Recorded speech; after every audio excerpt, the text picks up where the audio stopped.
Jaz sem sprejel današnje vabilo iz dveh razlogov. To govorim zato, ker je tudi neka stvar, ki jo hočem povedati kot del rdeče niti.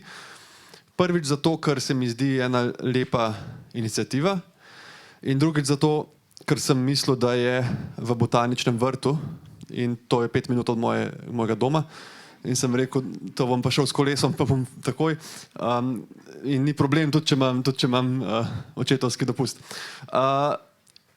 In potem sem na poti malo razmišljal, malo sem bil slabe volje, iskreno, ker sem se usedel v avto. Na srečo mi je Ester povedala, da to ni botanični vrt, da pač sem prišel sem. Ampak sem bil malo slabe volje, a ne, nisem uračunal tega dodatne vožnje in potem sem malo razmišljal, če ne bi morda bila to lahko iztočnica mojega današnjega nastopa, kjer bomo govorili nekaj o stresu, pa nekaj o mirnem življenju. In se mi zdi, da kar se zgodi velikokrat, ko govorimo o stresu pa o mirnem življenju, je, da pademo v nek ritem in rdečo nit, počivaj, pazi nase, čim bolj se umakni. Zdaj ste imeli podcast pred mano, a ne, kakor res razumem. No, jaz rad poslušam nekatere podcaste, včasih pa tudi iščem kakšne nove in enkrat sem odprl en podcast, slučajno na poti, ko so bili neki, mislim, da neki inovatorji, mladi biznismeni, nekaj tako, in je en začel govoriti. Malo so rekli to, no, daj mi uspešneži mladi, dajmo svoj ritem povedati, ne svoj dan, ker to je kdaj zanimivo. In potem je en začel govoriti in je rekel, jaz ostanem, ne vem, ob 9. In potem je rekel, da v bistvu zmeri, če on spi po 9 uri, če ne ostane pred 9, potem v bistvu ni produktiven, ker ima možgane zastrupljene, neprespane in tako. In da če hočeš biti uspešen v življenju, ne ostani pred 9. Ja, to sem prestavil podcast. Ampak dajmo si to vzeti kot neko izhodišče. Ker danes se mi zdi, da smo živimo v času, ko se ljudje več ukvarjamo s tem, kaj je fair do nas, pa na kak način želimo živeti. Veliko mladih pride že, se mi zdi, v službo z vprašanji, a moram popoldne dvigovati telefon, a moram odpisovati na maile, a so nadure, a je možno delati 4 dni v tednu, a je možno delati od doma.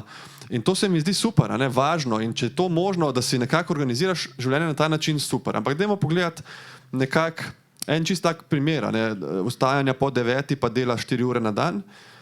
Če ta, pač, kaj je bil programer, ne vem, iz Velike Britanije, recimo, da on po noči, da se mu vname slepič, ne? Bi verjetno vseeno rad, da en kirurg je v službi, ne? Tudi če je pred 9. Pa ne samo to, verjetno tudi želi, da ima ta kirurg več kot 20 ur, recimo, izkušenj z odpiranjem trebuha. In to je nekaj, o čemer hočem danes govoriti, ker velikrat, ko se kdo od vas ali pa kdo od nas, in tudi ko sem se začel ukvarjati s tem, da bi rad bolj mirno živel, boljše spal in to, če malo selektivno bereš te knjige, pa te tečaje, hitro prideš na neko tako nevarno pot tega jaz, ne? Se pravi, koliko jaz spim, koliko sem jaz v fitnessu, koliko jaz jem, koliko sem jaz pod stresom, ne? In kar naenkrat se zdi, in to ti kdo še pove, ponavadi kdo, ki ti hoče prodati tečaj, ti pove, pomisel na svoje življenje, a te kaj moti, a si utrujen, torej rabiš moj tečaj, da boš živel bolj močno, ne? Ampak kar je moje glavno sporočilo in rdeča nit tega, kar hočem danes povedati, je, da iskanje življenja brez odrekanja vodi v hud stres. In zdaj bom dal par argumentov, zakaj je to res. Prvič, a si predstavljate, recimo, da bi cel svet živel na ta način, to smo že rekli, dajmo živeti čim manj, dajmo delati čim manj in biti čim bolj spočiti, a ni to na nek način nemogoče, da bi družba obstala, se bi vsi radi imeli policaje, gasilce, konec koncev starše, enega dobrega naspanega starša mi pokaž, recimo nekaj najpomembnejših poslanstev v življenju zahteva odrekanje. Tukaj je starševstvo, zdravniško delo, prostovoljno delo, mogoče prostovoljc recimo ne bo dal svojega denarja, bo pa dal svoj čas. Veste, kakšna valuta je čas? To je največja valuta. Ljudje, ki se pogovarjajo recimo o strošku otrok, pa rečejo, plenice so drage. Pusti plenice. Čas, koliko enih stvari lahko narediš ti, če nimaš otrok? Pa ponavadi jih ne, ker pač nekako si tempiraš življenje na tak način, kot si ga lahko. Ampak kar hočem reči, odrekanje na nek način izpopolnjuje. Tle vam bom dal en primer zdaj. Ker mogoče za enkrat zgleda, da se jaz malo to lažem, ker pač ne morem delati 4 ure na dan, pa po 9 sem vstal na zadnje leta 2017. Ampak zdaj vam bom dal en primer. Ena anekdota, mogoče ste slišali za njo. Enega človeka, ki je butal z glavo v zid. Tresu, ne, bum, enkrat za drug. In pa mi je en rekel, dej, stari, a mi poveš, prosim, ker me res zanima, zakaj se zabijaš z glavo v zid? In je človek rekel, zato, ker tok paše, ko neham. In se mi zdi, da to je mogoče en pogled na stvar. Ker se jaz kdaj... Jaz sem začel, zdaj februarja sva se preselila in sva se preselila v bližino Golovca, bolj v naravo, in jaz sem začel teči v hrib. In jaz sem človek, ki ne mara teka. Vem, da vsi v Sloveniji so maratonci, pa sam, da se čim več cest zapre, pa lahko tečemo vsi, pa tako ne. Vsi tečemo, jaz pač teklej, od vseh športov, ki mi je všeč, pač ga ne maram. In sem rekel, jaz bom tekel v hrib. To se mi zdi dober trening, zdaj, ko živim pod Golovcem, da jaz tečem v hrib. In to je pač grozen. Jaz ne vem, a ste kdaj vi tekli v hrib? A ste kdaj tekli v ne hrib, kucel, zberite en kucel, pa tečete gor. Res, to je tako, vse trpiš, vse te boli. In rabil sem 2 meseca, 10-15 krat sem šel, da sem sploh nehal dihati, kot kit naplavljen, pa prišel gor. Vse je mogoče, če si res šprinter gorski, da dobiš kondicijo, pa to ti je všeč, uživaš, ampak jaz pač v tem ne uživam. Ko jaz tečem v hrib, ne vem, vse delam v glavi, si ponavljam, karkoli sem, da bi pozabil, kje sem, pa kaj delam. Ampak, ne, zakaj pol to delam? Poleg tega, da je šport zdrav, športajte čim več. Zato, ker ko pa enkrat izkusiš nekaj tazga, je vsak moment, ko ne tečeš v hrib, ful dober. Danes sem se usedel v avto in sem bil tako, arboretum, zakaj ni to v botaničnem vrtu? In sem si rekel, stari, vsaj ne tečeš v hrib. Ne? Furaš se v arboretum, daš si musko, ne? A veš? In recimo zdaj hodva z Mino na sprehod, ne? Vzamem ta malo, ona je zdaj 4 leta bo, čez en mesec, vzamem voziček, ta velik, nekam une kolesa, off-road, da lahko greš po Golovcu. In vam povem, da meni bi pred pol leta to moril. Pač meni bi moril gurat voziček v hrib, ker pač je težak in ker moram še njo paziti in vroče je in whatever. Zdaj sem pa sam vesel, da ne tečem s tem vozičkom v hrib. Ne? In tukaj je mogoče en od odgovorov, zakaj so ta odrekanja fina. A veste, koliko en starš ceni, da lahko enkrat mogoče spi po 9 uri? Pogreš že gledati, če otrok diha ponavadi. Koliko en zdravnik ceni mirno dežurstvo, in koliko lahko, recimo tudi en prostovoljc, ki je že 3 mesece v neki iniciativi za podporo nekega vojnega območja in se ta projekt sprovede, kako ti ceniš pol, da imaš 2 dni prosta. To je en pogled na stvar.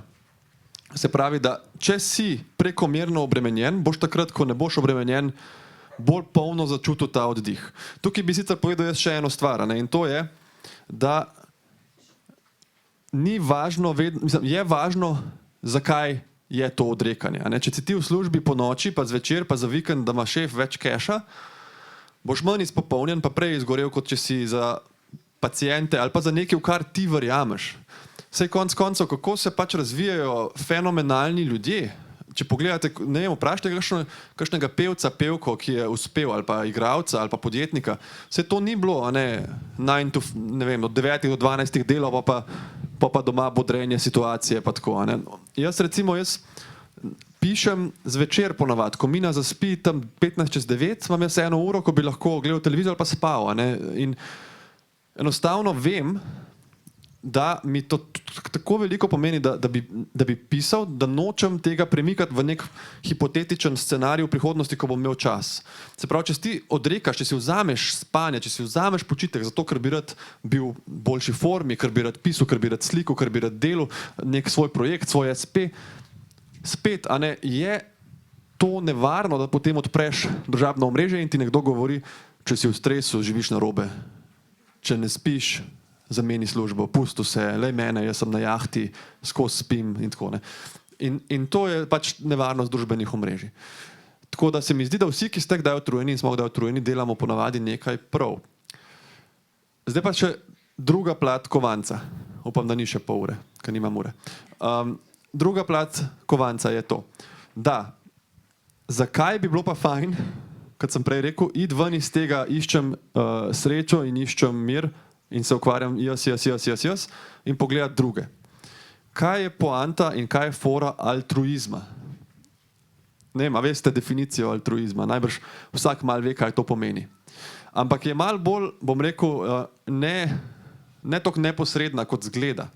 Če jaz sprejmem recimo vabilo na ta dogodek, pridem pač prostovoljno, brez neke cene, brez honorarja, je to mogoče altruistično, ampak če jaz to naredim zato, da me bo en sliku pa dal na družabno omrežje, pa bom jaz to delil, pa si povečal doseg pa ugled, je to že neka agenda. Ne? Tukaj si že nekaj dobil nazaj. Se pravi, če ti daš brezdomcu 5 evrov, pa rečeš frendu, ti sliki me, da bom dal pol na LinkedIn, to ni altruizem. Altruizem pomeni dati brez kakršnega koli pričakovanja. In če pomislite, so take zadeve, so ljudem, če ni neke hude patologije v glavi, prijetne. Že sam opazovati to je prijetno. Že sam gledati nekoga, jaz sem imel pred parimi dnevi na televiziji, sem imel gostjo to mamico z otročkom, ki so mu presadili srce. Pri 6 mesecih je ona zvedla v bistvu preko noči, da mu srce odpoveduje in da bo pač umrl s tem srčkom. In so temu otročku v Ljubljani presadili srce, operacijo je prestal in zdaj je 1 leto star, ona je kazala te njegove nasmejane slikice tega fantka, ki bi bil mrtev v drugem situaciji. In že samo spremljati to zgodbo in gledati tisto obraz, pač ne poznam nje, ne poznam njega, nič nimam od njih, je prijetno. Ti da neko veselje, ti da neko srečo. In to je zanimivo, zakaj. Zakaj, če neseš sosedi tisto glup, ne vem, mleko v 3. štuk, zakaj je to fajn? In tukaj je zanimiv pogled na altruizem iz evolucijskega vidika. Če pomislite, evolucijsko, tisti, ki so bili bolj altruistični, tiste živali so imele manj možnosti za preživetje.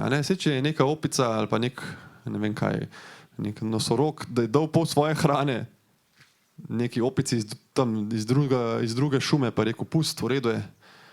Ta žival je imela manj možnosti za preživetje. Zakaj bi torej se nam v glavi ohranil ta nek princip, da paše delati prostovoljno delo, da paše pomagati drugemu? Pa to si ne izmišljujem, to so pač raziskave, ki kažejo obojestransko povezavo, recimo, med urami prostovoljnega dela pa srečo na 6 področjih življenja po tej definiciji sociološki. Zakaj torej bi to pasalo? In tukaj je ena krasna raziskava in teza ene socialne psihologinje, ki je imela Lara Aknin. Če koga zanima ta študija, ful je dobra študija in tudi fajn za prebrati, mi lahko piše na Instagram, pa mu bom poslal. Ampak kaj je Lara Aknin naredila? Ona je naredila eno ogromno raziskavo in je rekla, dajmo mi pogledati, a paše to, da daješ drugemu, ne nujno denar, mimogrede, lahko mu daš svoj čas, a ne govorimo prostovoljno delo. To, da daješ drugemu, ali paše vsem, ne glede na to, kje so. Kdaj kdo reče, jaz bi tudi dal, če bi imel 20 ur plače. Ni treba dati 5000 evrov. Ali paše, in je vzela 120 držav,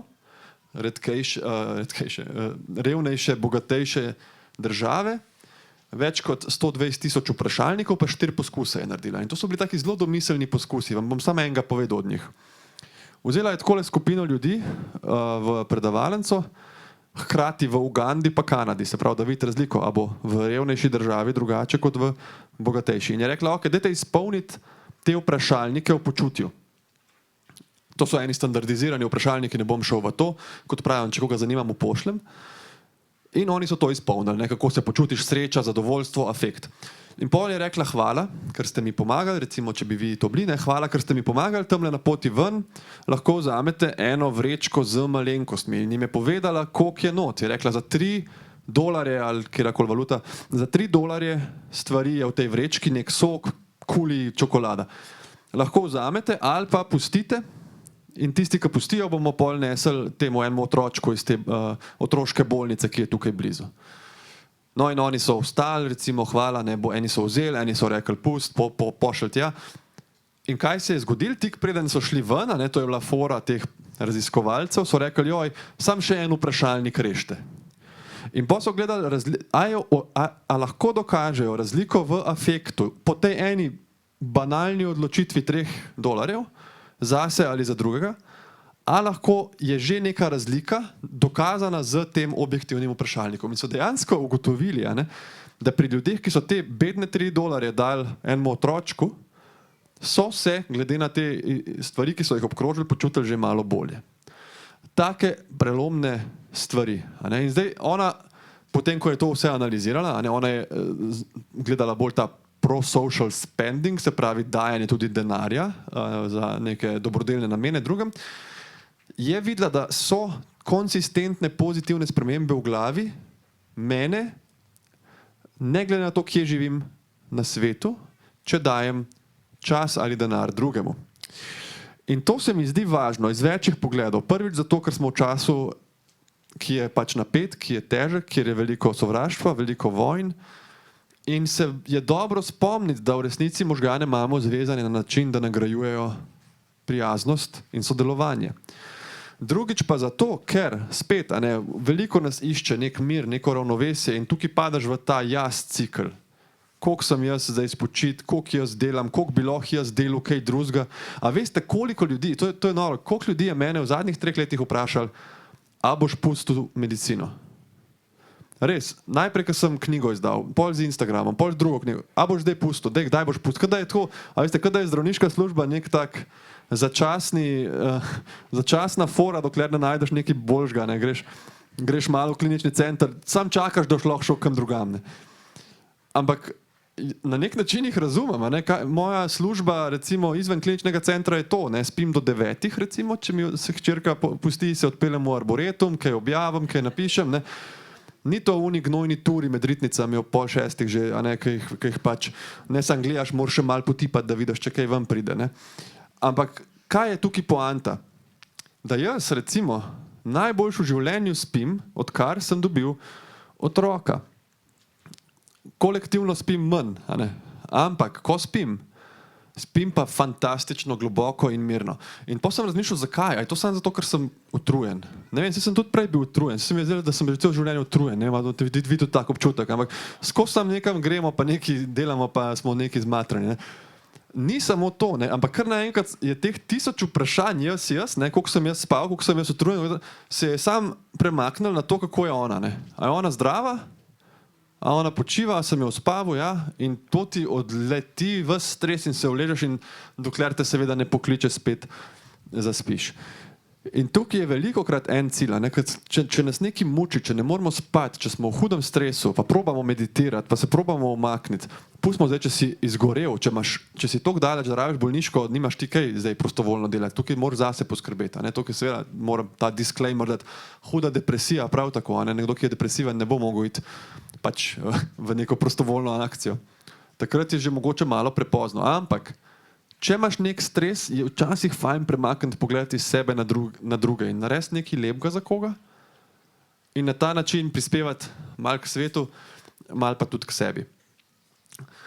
Jaz mislim, da sem povedal bistvo, ki sem ga hotel danes povedati. Jaz upam, da vam je nekako mogoče vsaj bilo toliko zanimivo, da vam ni žal, da ste prišli, če ne pomislite, da vsaj ne tečete v hrib, pa ste tukaj pa poslušate mene. Nisem probal preveč zakomplicirati za te pol ure, ampak se mi zdi, da v času, ko smo naviti, je dobro vedeti, da biti navit ni nujno slabo. Bi vam pa povedal čisto za konec, bi vam povedal eno pesem, ki to zelo, zelo, zelo lepo povzame. Ena stvar, ki tudi mimogrede zelo priporočam za dušo, pa za mir, je branje poezije.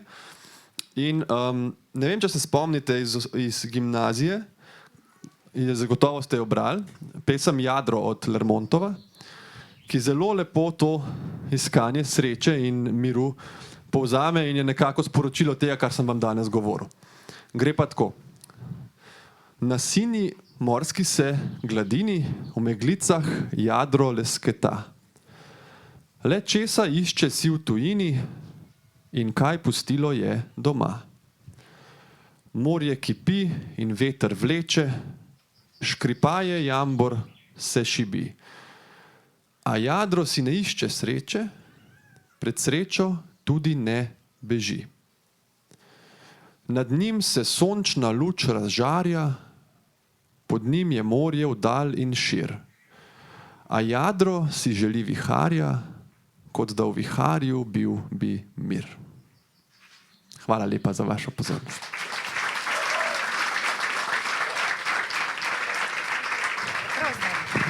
Malo si bil prekratek, zato ker mi bi te še poslušali.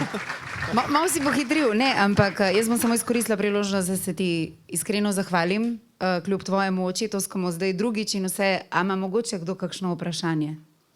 Zdaj bom Klemnovo taktiko brala in bom tih 30 sekund. Tako da, če ima kdo kakšno vprašanje, tih sem. A Klemen je kdaj tih 30 sekund, ne, hecam se. Imamo vprašanje, viš, rešila me je, evo. Super. Jaz bi samo vprašala, koliko pesmi znate na pamet.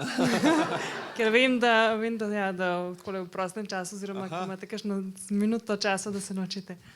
Njo sem postavil v publiko. Vem, jaz tudi. Ja, v bistvu sem imel en rojstni dan zdaj, ravno par tednov nazaj, ker je 30. 30 je bila zdaj moja prelomnica od Prešerna. Tako da zdaj grem na 31. 30 različnih. Ja. Zdaj gre na 31. Ja, tako je. A jo že znaš ali se jo učiš? Ne, 31 še ne, te ne štejem. In koliko časa potem ti to vzame? Je odvisno, ker ene so krajše, ene so daljše. 30 je bila povodni mož, tle sem skoraj umrl. Te si sploh še ne upam povedati. A to je zato, da ne tečeš v hrib?